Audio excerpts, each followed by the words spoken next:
Welcome to another weekend here on the platform. The way we do it here, we examine developments in the political space, and today's program will take that hue. My name is Sam Omashaye. On 3 different occasions, protests by members of the Islamic Movement of Nigeria or Shiite movement for the release of their leader El-Zakzaky turned into violent confrontations with the army in Abuja. Also, organized labor is advising everyone to brace up for an indefinite industrial action as negotiations between it, the federal government, and the state governors appear to have failed. The question at the root of agitations for the new national minimum wage is how much is the service of an average Nigerian worker worth? 22,500, 24,000, or 30,000 naira? And the grueling search for the body of missing army general has finally been concluded. The remains of General Idris Al-Khali was discovered in a well in Plateau State after suspects confessed to have moved him from the shallow grave initially discovered to be a well.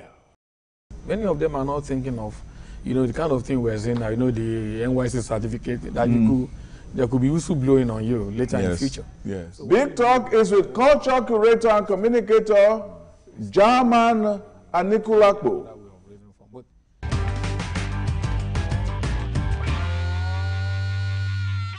Public affairs analyst Lekon Shote and Biodu Showumi join me to discuss developments in the country. Well, the Shiites/Army clashes. Now, that's the first topic, Biodu. This matter about the conflict between the Shiites and the Nigerian state has been going on for years and years and years, becoming even more caustic and more turbulent in recent time. Do you think that it is not, is it a chicken and the egg matter that you will say, well, the federal government will have avoided all of this if they had just obeyed court order and released El-Zakzaky? Or will we say, even if they release them, we will still be in this kind of toxic atmosphere? Yes, if you look at the issues involved with the Shiites, in the first instance, they have the annual Ashura, festival where they walk around the whole place, just like some other traditional religion, even Christians during Christmas and all that. So they have theirs. Unfortunately, there seems to be a rivalry, between the Sunnis and the Shiites.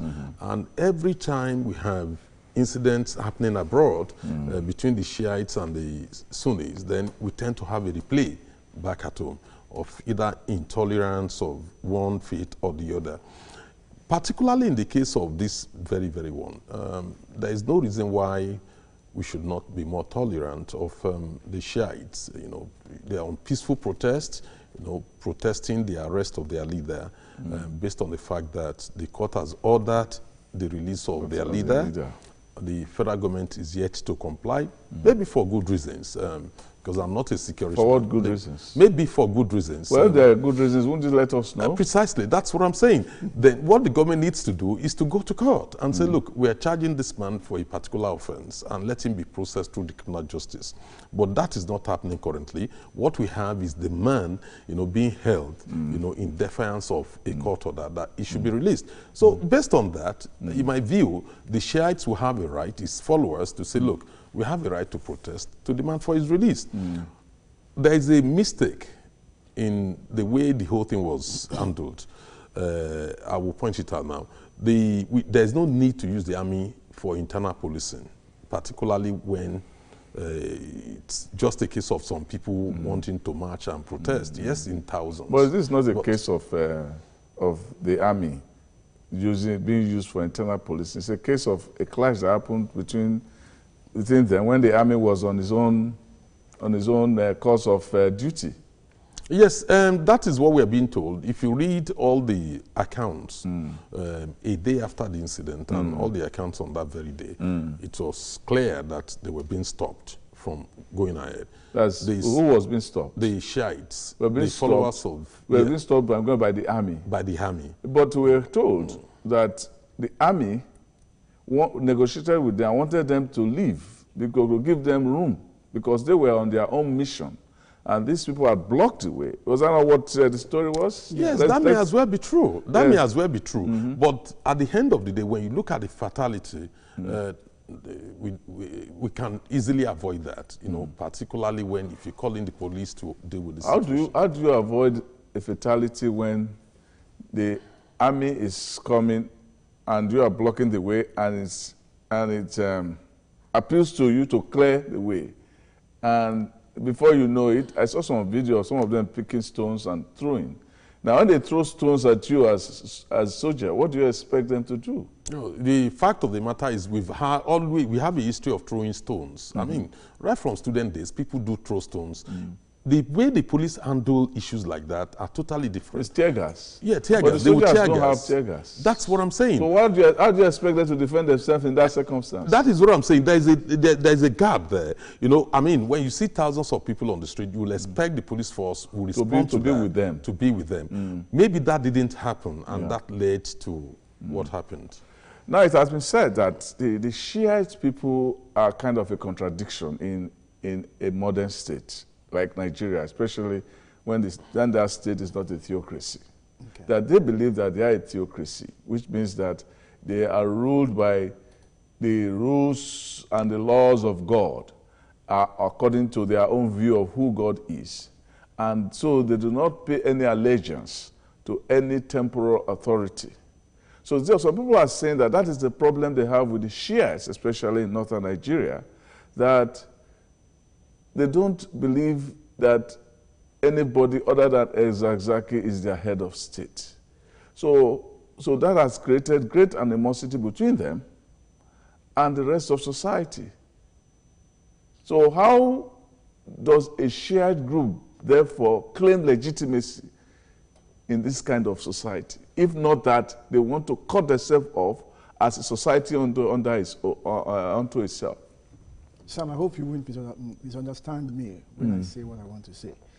That in America, that is a... I hope the readers will not the viewers will not misunderstand you. You know, America, that is a bastion of capitalism.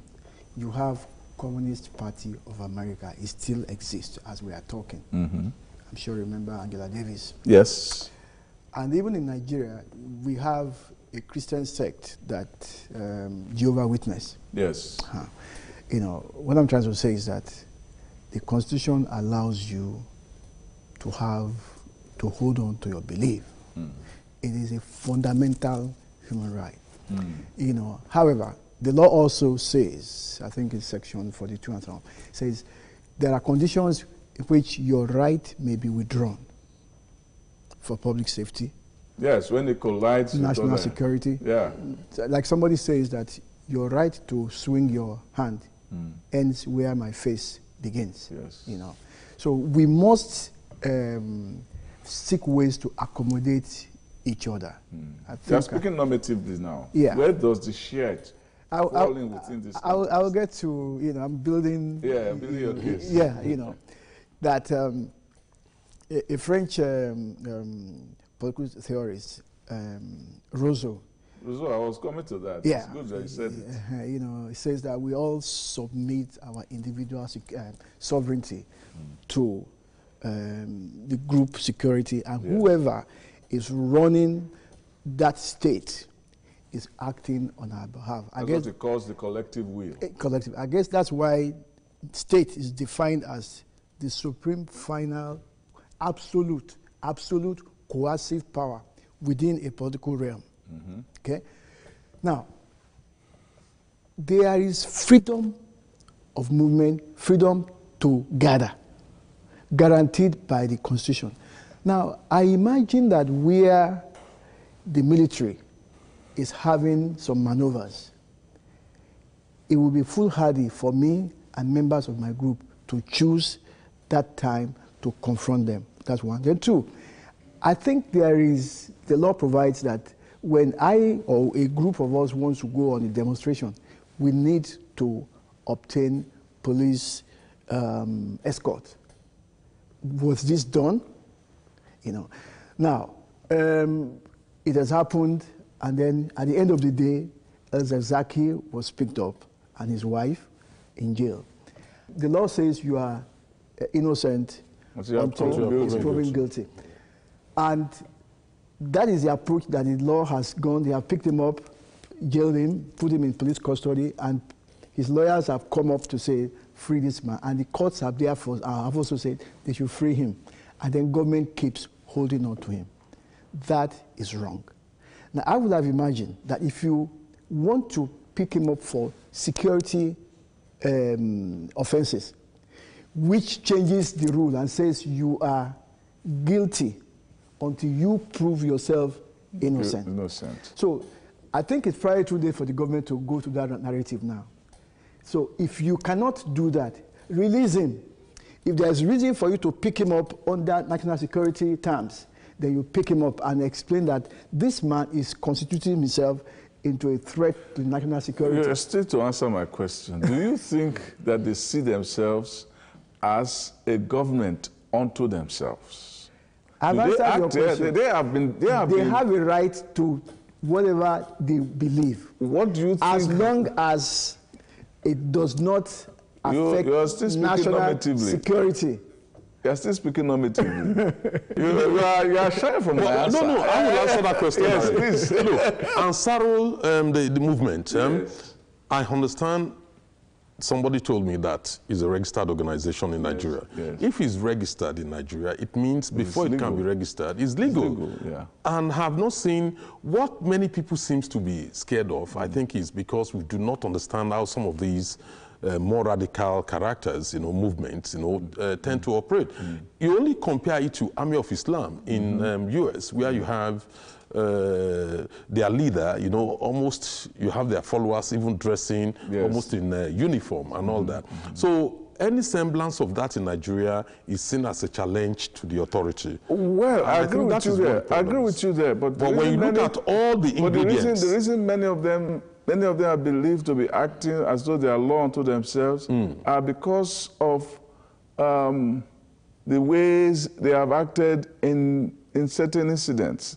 Like there was a former governor of Kaduna State who was forced out of his vehicle and had to walk right up to the palace of a traditional ruler in Kaduna State, and his convoy asked back.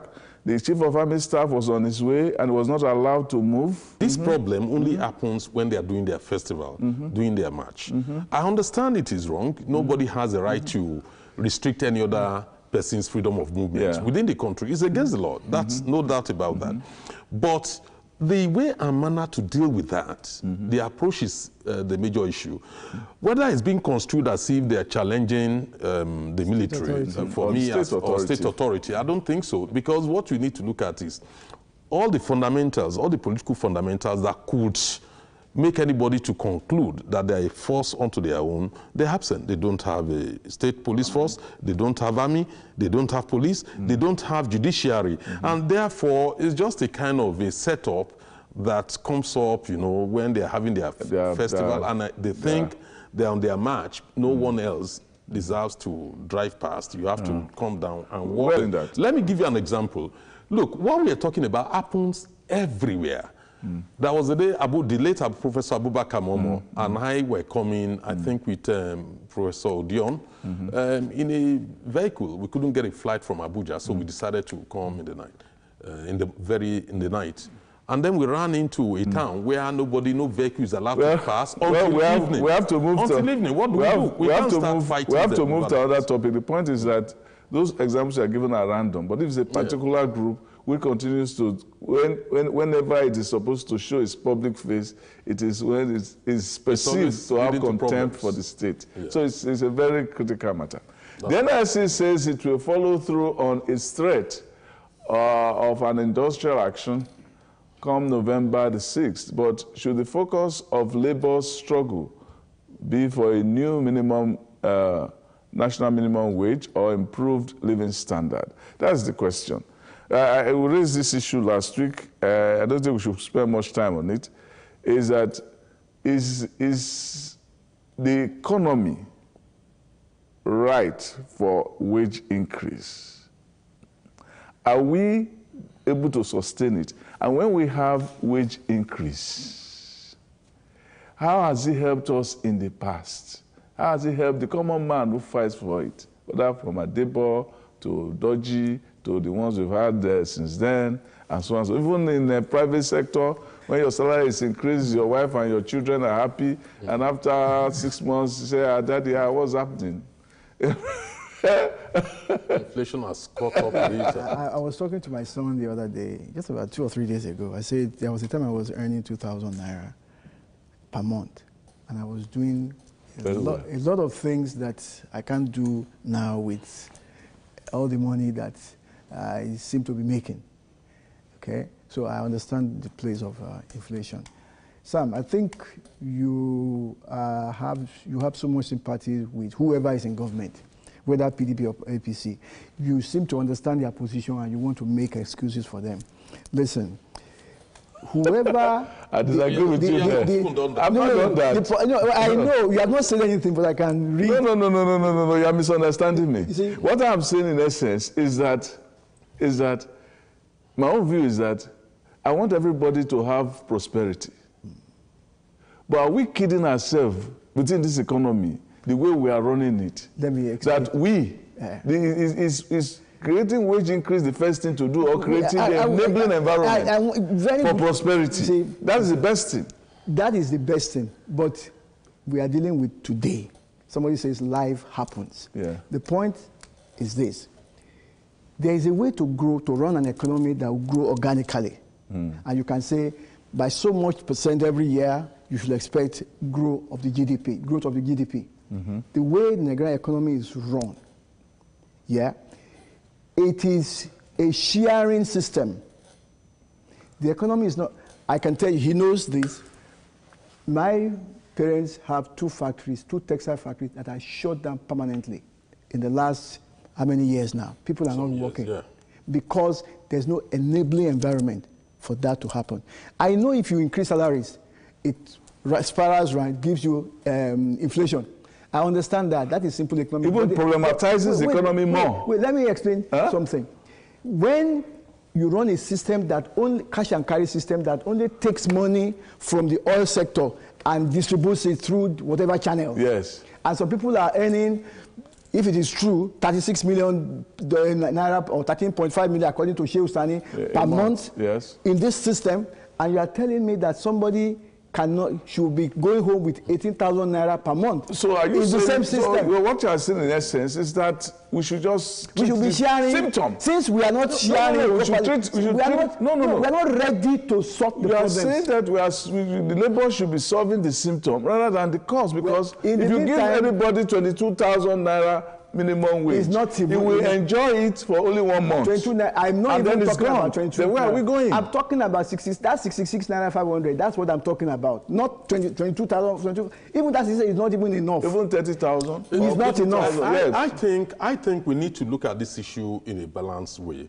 On the part of federal government, they have their concerns that, look, if we increase wages, what is likely going to happen is inflation will go up. We all know that. And then the workers will even lose the advantage of that. Cost of goods and services will now be more expensive, which will now affect even those who are not stakeholders in this economy currently. The first place you will see it is a man taking you from Shomolu, Bariga to Ketu. Absolutely. It's the first time you see it. Whereas majority of our people are not workers. Yes. The vast majority are not workers, but they will be more adversely affected. I understand that sentiment.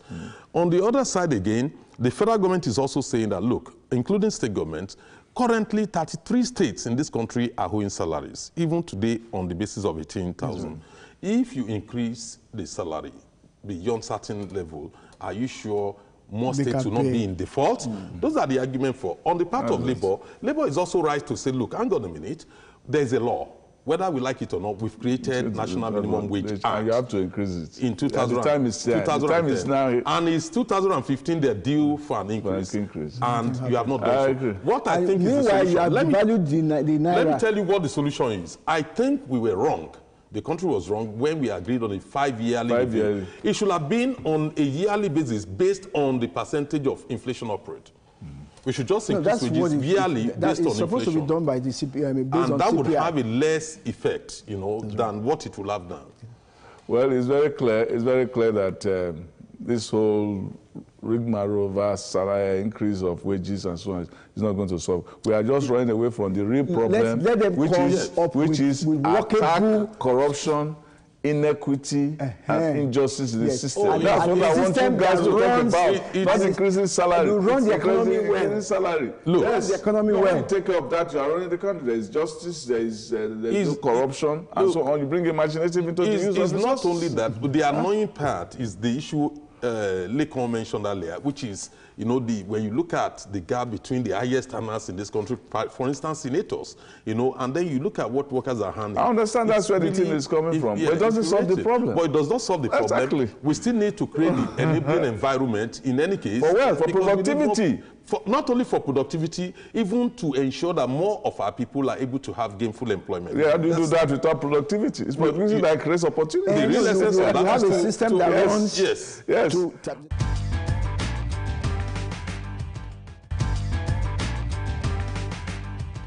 Security operatives have become endangered humans in the country. They are now prey to bloodthirsty rascals who are not ruled by conscience. General Alkali's murder is just one of several in recent times. That was, I think, very appalling. I was shocked when I learned that, whether a general or not, there was no need for that. That was a bestial act, you know, to kill somebody, bury them somewhere. When the soldiers investigating were about to get to the place, the body was removed again, thrown into a well. Wow. How could you hate a fellow human being to that point?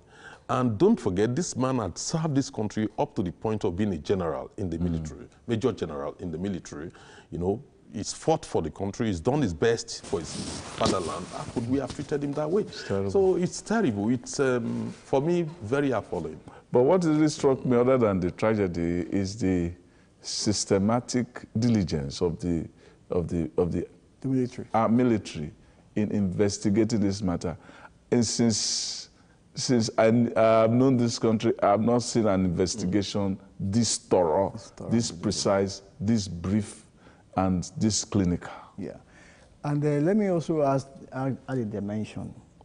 When the news broke, I remember reporters went into the village. I can remember the face of one woman, stand by it. She was, essentially what she was saying is that stream, and nobody's supposed to go there, as if there's some taboo if you go there. You know.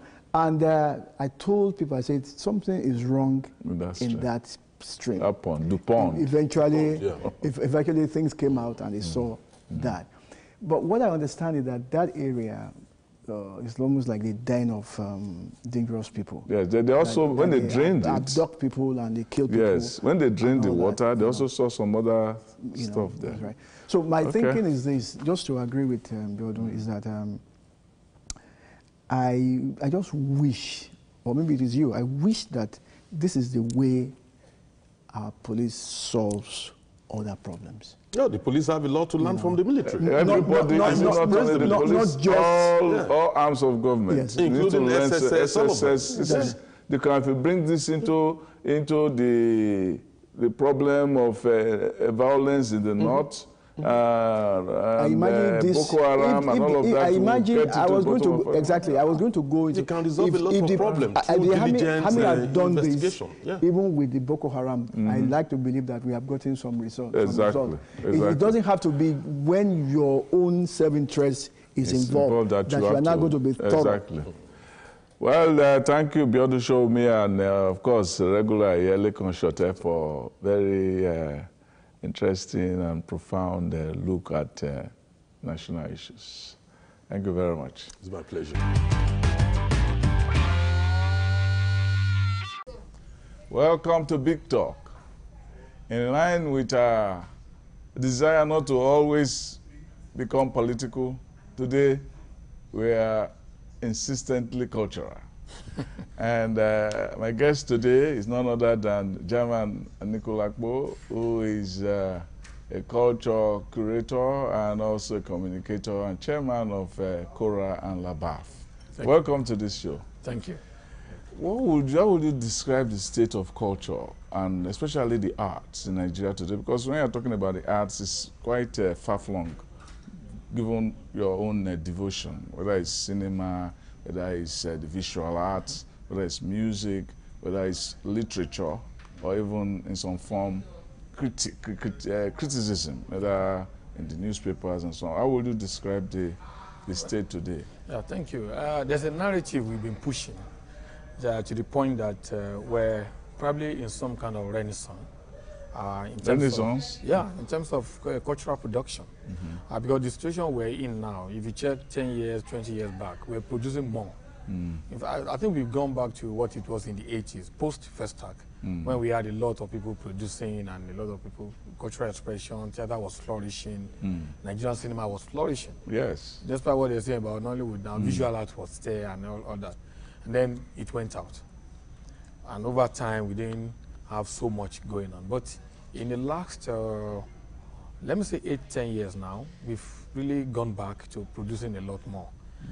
We have to give credit to where it is due. I think under the former administration, there's a lot of energy pumped into cultural production. That's the Jonathan administration. Yes, especially in terms of Nollywood.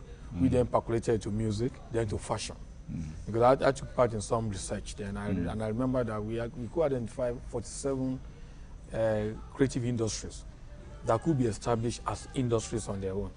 And only 3 of them give us the mileage to have done the rebasement of our economy to the point that we claimed that we were overshooting South Africa. Not in terms of industry, industrialization, or in terms of manufacturing, but in terms of creative explosions. We had a lot more. And the whole world was looking into Nigeria. Remember, they pump a lot of money into Nollywood. And whatever you put in Nollywood goes into music. It goes into fashion without it also goes into writing of literature, of scripts and yes. So, and then that has gone on. But so when that renaissance, as I said, is a narrative, but we have to be very careful because you can't then say that we have sustained it. There's still a lot more production going on, a lot more expression going on, but I think the quality we're not sustaining because of course, lack of resources. And lack of willpower. I mean, you know, when the economy has a little bit of challenge, the volume and the quality of productivity tend to drop. Yeah, this issue of Jonathan is very interesting because I remember at that time, Jonathan was a hit among the Nollywood actors and so on and so forth. The Buhari has been here for about three years and a half. It looks like he's not one to show love to the arts. Has that in any way affected the momentum? Well, you see, from the point of view of funding from the federal government. Yes. There is even a very tricky dimension to this. I remember that when it came in, you know, there was a first fake list that was circulating about what ministries he wanted to. That was in that 6 months quagmire. I remember. And in that list, we noticed, I mean, at Kora, at the Committee for Relevant, I mean, that's what we observed. We noticed that culture was not even in the fake list. And we the train cannot respond to that. Yes. In fact, what we did was now to take the matter to a showing car. We quickly alerted them that, sir, this is what we have observed. It looks like this government is not interested in culture. And coming from a period when we just rebase our economy based on culture, that this man is not doing. So, and he put his pen, he wrote a 2-line. So we know that culture is an orphan, but it is not in the place of the president to rob it in.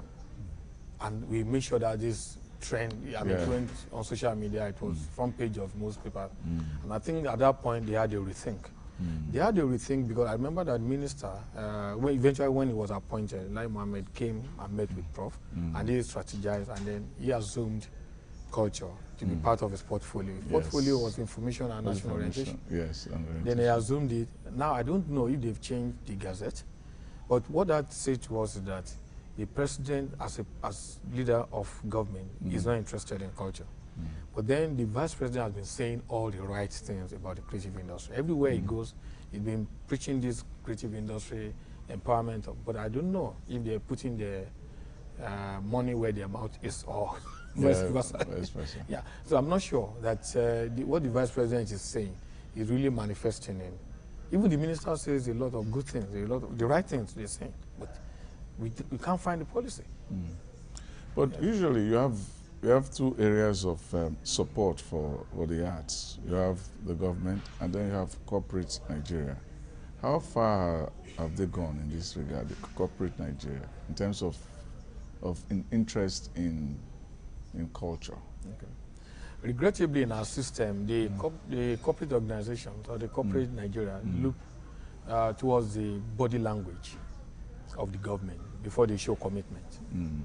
If the body language is in that direction, notice that the corporate Nigeria will put money. In the former administration, in the Jonathan administration, there was a lot of support that came in. You remember EcoBank, all those UBA, GTB, all of them were pumping money into the air because they could see that the president says, I mean, the entire system was saying the right thing. And now we've lost that momentum. There is a couple of them who are still supporting, but you can't really say that we had as much. I remember that even our own festival got some kind of support then, but now many of them, because then the budget ecosystem is not stable.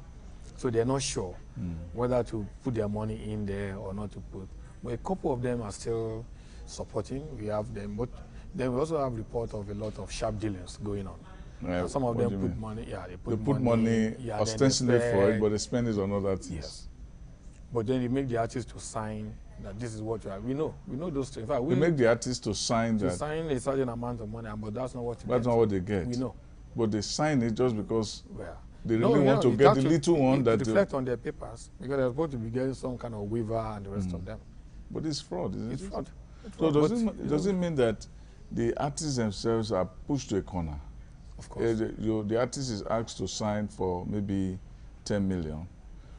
and then it gets maybe 2 million. Oh, yeah. And the artist is happy to get the 2 million. So it signs for the 10 million. Because if they don't sign for the 10 million, solve this problem. So when they sign this, he will just sign. Many of them are not thinking of, the kind of thing we're saying now, the NYC certificate, that there could be whistleblowing on you later in the future. Yes. So what we do in our own organization is that we just stay away.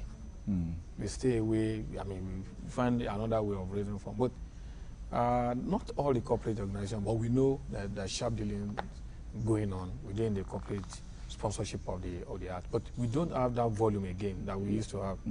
Why do you think they are doing this? Is it a decision by the top management of these corporate bodies, or is just the cynicism of the corporate affairs section, or it's just them? No, so upstairs they don't know that's what happened downstairs. I think it's the two ways, because I was running a project on the music. If I mention it, the company I'm referring to will know. Okay, I was running something on iLife show, and we ran it for almost 10 years with Benson Idonije. Yeah. And for a long time, we didn't have sponsorship. It was more from my pocket and Tony Akinshu and the owner of OGs. And then somebody came to us and said, why didn't you approach this particular company? They seem to have money that they want to spend, but they don't know what to spend it. And we went to them. And they actually promised, I had a meeting. One of them happened to have been my junior in school. He said, we will make sure that you can get 2 million per month to run your show. But what you get is about 800,000 naira. I was alarmed. I said, how will I sign? I was still an editor at the newspaper. I said, I won't do that, because that's the kind of story I like to pursue. Yes. I said, no. Then he generated a list. He said, see, this is what this person does. The MD's name featured. Whether it was a lie or it was true. I wouldn't know, but I don't put it beyond. The MD's name featured as Yes. in It's always featured as one of the people to collect. collect If I remember, I collect the his balance. own was supposed to be 300,000. So, and you know, fortunately, it was almost at the time when I was getting out of the newsroom. And I tried to intimate a couple of my friends that, look, you should look into this kind of story. He didn't hide it. He probably was talking to me as a friend, but that's what he told me. He said, look, all this thing that you think is just me alone, and we have to... Okay, it's what's going on. You better join. Yeah, it was so scary to me that I said, look, my other project that I'm running, that I'm going to avoid this kind of... Because you do not know when you are eventually drawn into this corruption machine. What it means is that the arts have been cornered. Definitely.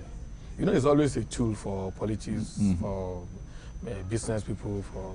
They do all kind of dealing that. You know, when you hear people talking about... you ask yourself why they will spend so much money on one single artist as a face of the... Of a product. Yeah, they won't go to any registered organization. That single artist can sign his life away.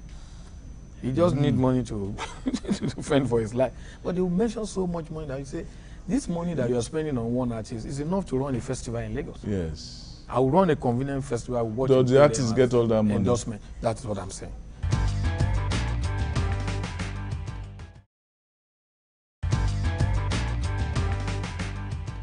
There's also the issue that the art, even when they sponsor the quote and unquote the pop arts rather than the serious art. I know, because one of your raising dirt is to make sure that you purify quote and unquote the arts to bring them into a rarefied level, make them serious. Yes.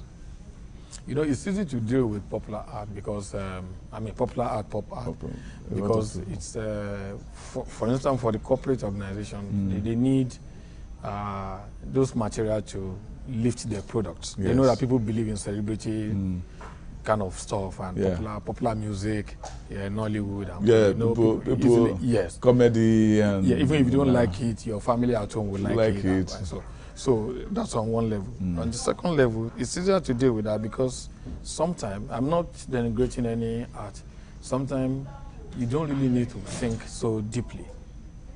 You don't really need to engage your faculty to really process what they are saying. Yeah, if I bring a book, I'm reading the book by Awolowo now. If I bring it to you and say, I want to do something, come on, you say, look, we don't have time to read that. When you have time, you say, okay, you want to do a play on Wetier, for instance, you say, what am I going to do with Wetier? Yeah. You know? So what we've been doing is to make sure that we focus on because we say that we want to, what we need is literacy.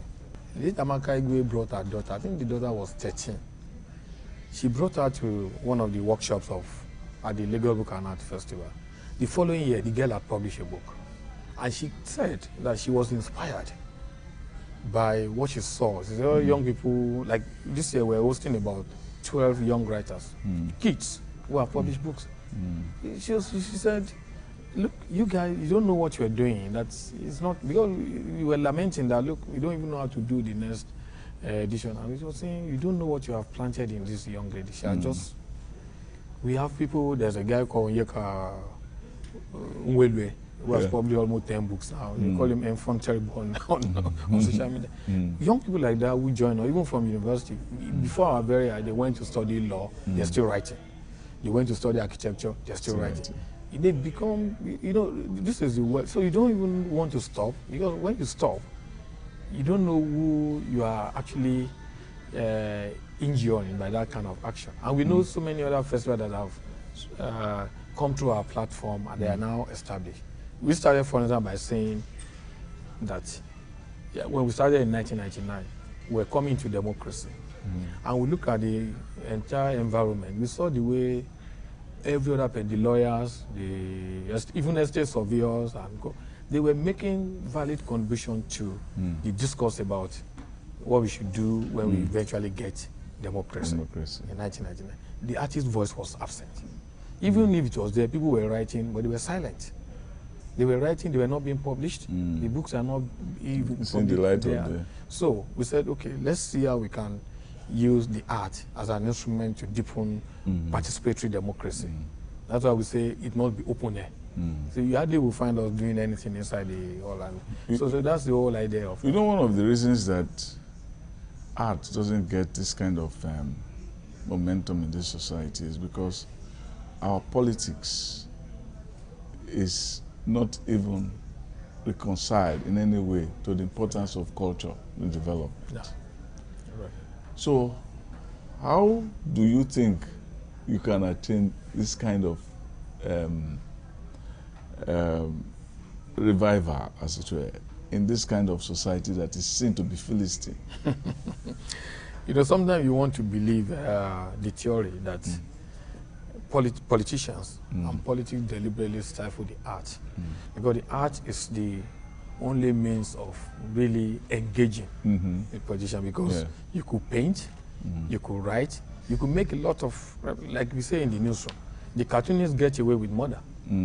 Whether they're going after the journalist, but what the cartoonists are saying are even more important. Yes. And what any other person says. Yeah, look at the photograph we're referring to of those people who went for reconciliation. Yes, yes. So these are artistic products. Yes. They are so strong that politicians, they are aware. And then they know they could come and stop a theater, they could stop a musician, they could stop. But can you stop a cartoonist from expressing? So I think politics and politicians deliberately stifle the art so that you don't get to talk back. Because the art is one instrument of talking back at the empire or talking back at power. Yes. And go. So and it is through the art that we can actually build citizens that are aware, that are mentally capacitated, that can engage, that can challenge. Otherwise, politicians are ready to go to marketplace, hire crowd, and let them shout for them. But you cannot run the artists, although popular artists now are the foot soldiers. They're already lining up. Yeah, they're already lining up here. Because what kind of art, what level of art, or what genre do you think is really powerful now to use to conscientize society? Literature and theater especially. You know why? So you look at the movement of spoken word. There's a guy in Abuja called Dike Chukwumerije, son of the late Chukwumerije. Yeah. There are a lot of spoken word artists. In fact, the Lagos Poetry Festival is starting in the next 2 weeks or so. Yes. If you see the content that is coming from this starting on the 10th? Or no, it's starting in, I think, October 25 or so. October 25. Lagos Poetry Festival by FA Paul. If you bring these kids together and you hear what they say. 1 year we brought kids from Ajegunle. You know, you're at the back of your mind, you say, oh, Ajegunle, they are deprived. They don't. Well, that's where you have the best conscience. Yes. Daddy Shoki was on stage yesterday at the celebration. What he was saying, the statement he made before they just set the parameter. Everybody was dancing about when he made those statements about what is going on and how artists should respond, and coming from Ajegunle. So if you listen to what poetry is saying, poetry does a lot. In the Yoruba society of old, it does. You know, it was Ewi and poetry. Yes. That they say a lot. Yoruba Ronu. Yoruba Ronu. Okay. You know the way they use poetry to attack. To attack society. To make in the north, and science is very, very powerful. Oh yes, yes. I learned that they used to be very afraid of Mama Shatta. I met his son. And they were very afraid of him because if he says anything, then people can go to war and go. So literature is one. And then theater, because between literature and theater, you can bring them together. Of course, music. Except that after Fela, we are struggling to now see, okay, who else is, okay, Femi's song, Falana's song, Faust. Yeah. But you know, there are not so many. They're swamped by the noisemakers. When I go to England one time, I read in one newspaper in which a statistic came out that said that theater, I'm talking of theater with plays, gave more money to the British economy than the Premier League. I did not believe it. But when I visited London the last time, anytime I go to England, my highlight there is go to the theater. Go to the theater. I saw a number of plays. I saw King Lear standing up for about 3 hours because I couldn't get a Get a seat. seat. And I was You are there even for a lucky number that you of got it. days. You were I lucky was you there got for a it. number of days, and I couldn't get a standing position. Yes. The day I got there, I stood with another American and a few other people. One guy came in from San Francisco. He stood just next to me in that theater, watching King Lear in a hall of probably 1,000 people. Yeah. You know, And for 3.5 hours. And there will be 100 or 200 other theaters A around the place. number of theaters around were full. Even in South Africa. It's happening in South Africa. You know, somehow, you know, that this Philistine thing is really very entrenched in our system now, that people don't even believe that they should invest money. They go to theater, they want to watch the play free of charge because They don't know what goes into it. they don't know what They don't know the they value. don't care that the artists have rehearsed for three months. They're going to produce for 2 nights. Yes. And they don't even have money to go back To go home. back home and you just Yeah, and where we started from, government is not putting support. Look, is it not strange that a country of, okay, the figure 198 million people with 400 ethnic or tongues, that there's no cultural policy. No cultural policy. There's no cultural policy. There's no even cultural engagement. There's no cultural sensitivity. There's no endowment fund for the art. That's There's no nothing. finishing school for the artist. How do we run a system like this? So it's so painful. You know, the first story I wrote when I became an art journalist in 1987 was on cultural policy. You went to ASCON in Badagry on the implementation. Up till now, it's not there. So when I tell people, when I review my career, I said I was a failure because I wrote on this thing consistently. I got to a point I had to say, please do not invite me to anything to speak about cultural policy again. Because it now became like ATM to the ministry. Every year they call for review committee. So But it's not only in the arts. Yeah. In everything we have it. Whether it's education, I'm sure there are different kinds of commissions on education since 1960. They have all filed. If it is anything, if it is on food production in Nigeria, there are files on committees there and reports that have. We don't do anything. We just see. You see, when people go to theaters, they just go there and just watch, and they think that they're doing anything. In fact, you know what is going on now? When you go into the theater now, I mean, theater culture is about the only theater facility. You see people really at the climax of the play, they're on their phone. They're on their phone. They're not following. Someone answering phone call. By my training in the theater, I should throw that person out. Exactly. But we accommodate them because, okay, they paid 2,000 naira and then they disrupt what is going on stage. Even when they tell them, please, no flash photography, don't use your phone. People are, we're not serious. We cannot discuss this issue without going to the NMM, is it NMM? No. LNG price realization. You organize the book party every year. There have been criticisms, not only on the choice of shortlist and so on, but also the judges. My own problem with them is that they think that only professors of literature can judge a work of art. They just announced Booker. Yes. And interestingly, the chairman is a professor of philosophy. You see? Anthony Kwame, Appiah from Harvard. You get people who are publishers, you get people who are businessmen, who are sample public opinion. So they use wide range of people, but then LNG every year they concentrate the judges with professors of literature, as if a critic is the best person to judge a work of art. You know, so I'm very circumspect about bringing out an LNG in the open. I know. Because we become partners, even though the partnership was still it's trying kind to of fraught. You know, when they started on a very good concept.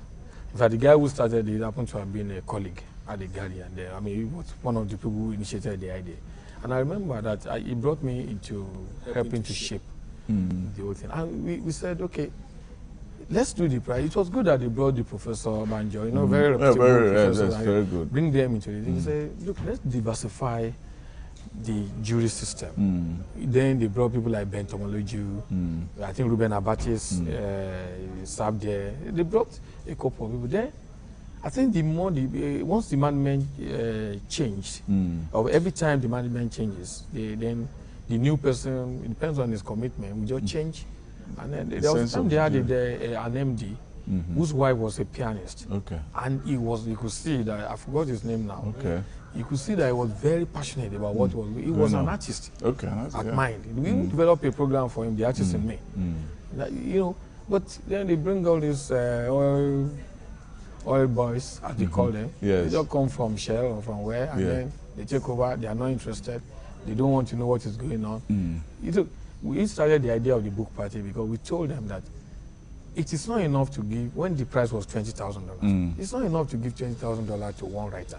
Most of the people who have won the prize fizzled out. You don't even hear of them. No, yes, but when you win a prize, it should be a stepping stone to write to a career. Yes, to a career. They just fizzled out. Now they're paying $100,000, and the person who wins, if you ask so many people now who won last year, they can't remember. No. So we say, okay, why don't you break this money first into first, second, third? Because if you say you got 300 entries, as they claim every year, and you shortlisted 11, or you longlisted 11, those 11 become the best of the 300 that you got, the best of the country. That's what you're saying, or the best of Africa, because this is the biggest prize. They say, okay, let's at least get them to be engaged by public, because most of the books on the long-listed 11 don't get to be seen by public. Many of the writers write just to win the prize. Yes. Now we're still struggling with them to say, okay, they agreed to the book party, even though we're not doing it to the level that we want to do it. Yeah. The 3 winners, which they are going to announce, unfortunately, tomorrow. Watch. The winner will emerge. The first runner or second runner, you will not hear anything about it. So why don't you put these guys on the road? Even wrote proposal. We run Lagos Book and Art Festival. We're partners. Bring them. Let the public get to meet that, oh, this is the best playwright in Nigeria in this year. And these 2 are the best runner-up. Let them have some kind of engagement with the public. But they will tell you, we're gas producing. In fact, some of them say we're a gas producing company. We have no business with it. They forgot that the gas money is our money. Yes. I wish we get to a point where Nigerians start asking that question. The gas money is not your money. You hear one officer will just say, we're gas producing. We are not saying do it. Partner other organizations. Partner with us. People know about it. Yeah, we know about it. So that's why we do the book party, just to make sure that the public get to know the level. Because you can't say 11 out of 300 and nobody gets to hear. They may not even write another book when they're discouraged and co. So Labaf starts November 5 and runs all the way to 11. Yes. Okay. That's where you look at books and poetry and novels and plays. We insist on dealing with the book. Yeah. We know you have been on the platform. When you show up as an author, we're honored. Yes. But we rather deal with the book. Well, part of the problem that we think we have again is that we're too much into who write them. Now who write the book? What do you write about? Instead of what you write about. Yes. Most of the books that you have read, do you even know who wrote them? I wonder. Or when you see a painting on the wall, do you first of all look for the name? You look at the content. Here, you say, who write them? Oh, okay. Okay, I'll read it. We want to discourage that. That's why we say, if you see our statement, we say, the book is the mega star at Labaf. Yes. Not the writer is welcome, but you are not the star. Yes. It's the book. So it's the whole idea of deepening knowledge. I mean, deepening human capital. Who is the person this year? The guest? Oh, we're honoring two this year because we're 20. We're honoring Kolade Oshinawa, who was 70 in February or so, who had produced all these hundreds of final students. And the man has not been really celebrated by we think that we should bring him within our modest environment. And then Tunde Kelani, who was 72. It's not because of the age, but because of the accomplishment, really. Yes. But we'd like to look at the what he has done figure. For the age. Yes, what he has done for the age. Because to be 70 and still be useless to yourself. Exactly. But these guys have trained. I mean, when you talk of filmmakers, Tunde Kelani is up there. Talk of visual art. They've mentored a lot of people, and so we just think that we should celebrate them. They are the guests. Ni Oshundare was for last year. Last year I was around. Yes. Well, we have had Jahman and Anikulapo, who has been very engaging in talking arts, culture, for the past few minutes, I should say. Thank you very much for being on the show. Thank you very much, sir. Thank you for watching the program today. You can catch up with my published columns and articles on my website, www.samomashey.com. Also follow me on Twitter. My handle is @SamOmashey. Enjoy the rest of your day, and until next time, be good. Be good.